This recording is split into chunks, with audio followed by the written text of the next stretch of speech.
I'm a flower in a tree.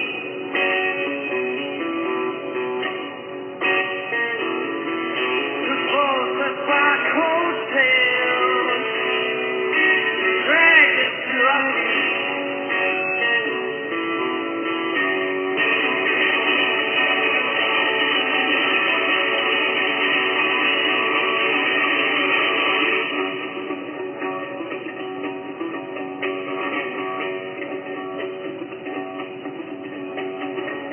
Being moan, catch a tone, roll on through. Bones and me, set this free. Now they won't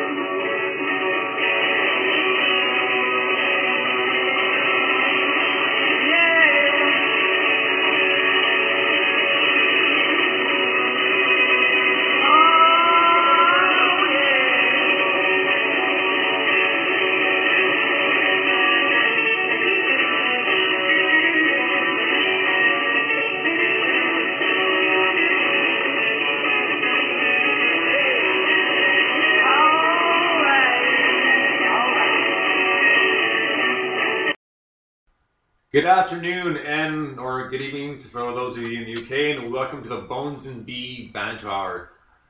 Today we've got... Hi. Hello. Hello. Hello. I love it when you do that. It just sounds like... Hello. Do it again for me. Oh, hello. It's so bad. I feel bad because I'm butchering the accent, you know? Oh, dear. My Irish is much worse, though, trust me. My Irish accent. So, what exciting stuff have we got today then, Brian? I want to kind of recap a few things that people may not have heard or get the chance to hear. Is you were a special guest on NMS last week, which was very cool to have you up at that ungodly hour for you. It was amazing, but really trippy.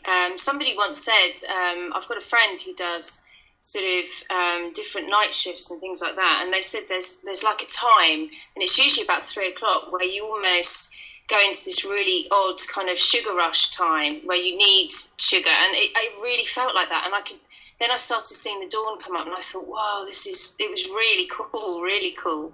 Yeah, I enjoyed it. I mean. So yeah, well, that was a lot of fun, and it was the first time ever that we literally had the entire Bones Army together. I know that was ace, wasn't it? It was really good. Yeah.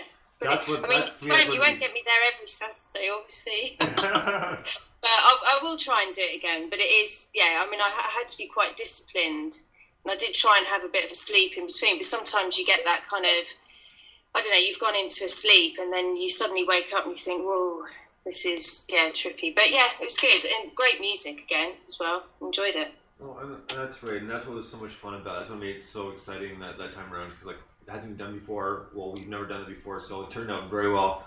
And we got a lot of hits on it too, actually. And the other one was, I interviewed a band called Polaris Rose about a week ago on Monday.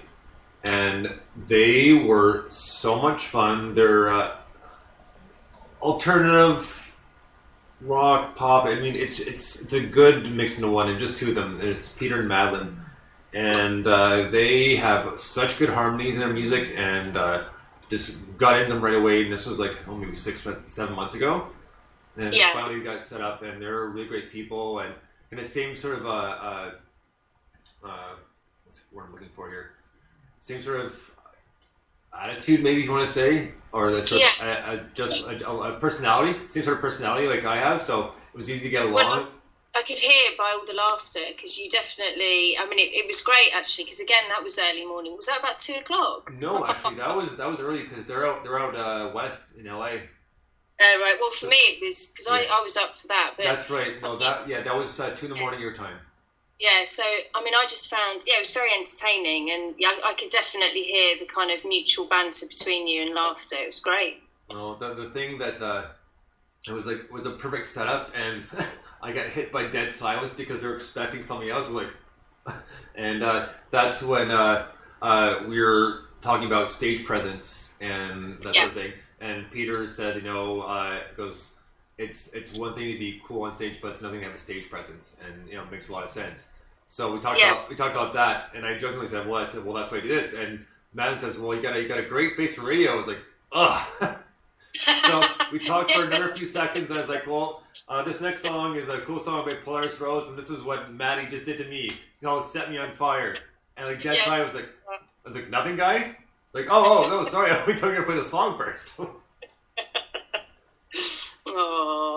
But yeah, it was a great time, and I know interviews like that just make this even more worthwhile doing. Okay, I mean, I was going to talk about Glastonbury, because obviously where I live is literally half an hour from Glastonbury, and I was there today actually for a meeting, but all the buzz is going on, and the other week I met Michael Eavis, which was really rock and roll, so it was, that was really cool. But I was going to say, it's sad that the Foo Fighters have had to pull out, because you like them, don't you, Brian? Yeah. Yeah, so, but to have, they've got a good replacement in Florence and the Machine, so I think people won't be too disappointed, and I think she was already set up to be sort of their number 2, so, cool. That's cool. And, yeah, so what's your views on it? Him breaking his leg and things. Well, I mean, it happens, but at least he finished up the show. Yeah. Well, this is true. Yeah, he did. So I mean, you gotta hand it in. Like Dave Grohl, like it's been said many times, is probably one of the nicest guys in rock and roll. Yeah, really talented as well. Incredible. I was going to say, I interviewed Banco de Guy, because I was going to say we could probably play that track first, if that's cool. Because he's got his 20th anniversary sort of release of his Last Train to Larsa, and he's playing Glastonbury, the Avalon stage. The Avalon Field, and they're playing on the Friday, I think. But he's revamped. I mean, I've seen him three times, sort of in the last sort of year and a half, and every single set has been brilliant. And it's gone from sort of a big sort of venue all the way down to a pub venue. But what he's done to sort of celebrate is he's kind of doing live music on top of his electronic, and it's absolutely stunning. It really makes such an incredible kind of set. It's fantastic to see with all the visuals and everything. Right. So yeah, very, very cool. So, yeah. Okay, we'll get that in just 1 second. Just quick jump back about like injuries during concert, that sort of thing. It was like, I believe it was 2000. I was supposed to go see Beastie Boys. Oh wow, really? But I seen them before, luckily, and I saw them again a little while after that. But they had to cancel the show because Mike D had rode into a ditch on his pedal bike and dislocated his shoulder. No way. So they couldn't do it, not because like he couldn't move around a whole lot. He would have been a little bit in pain, but Mike D was also the drummer too. There's drummer, right, so he couldn't play on their own songs, right? I mean, they come back up. They're like, you know what? Forget it. We're not gonna do it. We're gonna cancel it until he heals. And yeah, he did, but so. I know. Well, it's a bummer, isn't it, when you've kind of organised to go and see it? But I suppose, as you say, accidents happen. You can't be helped, can it? Really. Yeah, but they're cool. I love their stuff. Really, really cool. So yeah, like I said, I'd seen them before and a little bit after that too. So they do put on a good show, but I was kind of bummed for that one. Either way, I mean, I got my money back, so I wasn't I was disappointed, but at least I got my money back for the ticket. So yeah, well that's always a good thing. All right, so I'm done with my sidetrack here, and we'll get to Banco de Gaia, and this is Last Train to Lhasa.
All right, that was Banco de Gaia, Last Train to Lhasa. Now, I heard this for the first time when you initially wanted to play it. And that was like at least, I don't know, 4 or 5 months ago maybe, or longer? Yeah, I mean, that was obviously a shortened version because it, sort of the original Go probably is double that. It's probably nearly sort of 10 minutes, but where, you can just imagine being in a sort of club environment or at Glastonbury Festival. I mean, it's one not to miss. If anybody who's listening is going to Glastonbury, you've really got to try and see Banco, because the whole sort of, the fact that he's got the live band on top of, the electronic ambient dub, and then he's got the visuals. I mean, it really is outstanding. And, you kind of go into this because he has a lot of sort of Arabic and Middle Eastern samples that he brings in, and a lot of world music, and it really is great. And I, as you know, I like to dance, so for me it's just perfect, trance dancing. But yeah, it's weird actually, because he did get together with the band in 1997, so the drummer that he's back with now, Ted Duggan, is the same drummer that he had before he went solo again in 2003.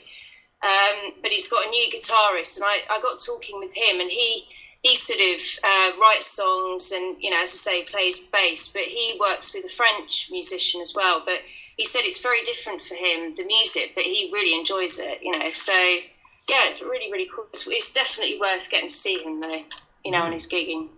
Yeah, like I said, I didn't even know he existed until you told me about the song. Yeah, but that's the fun.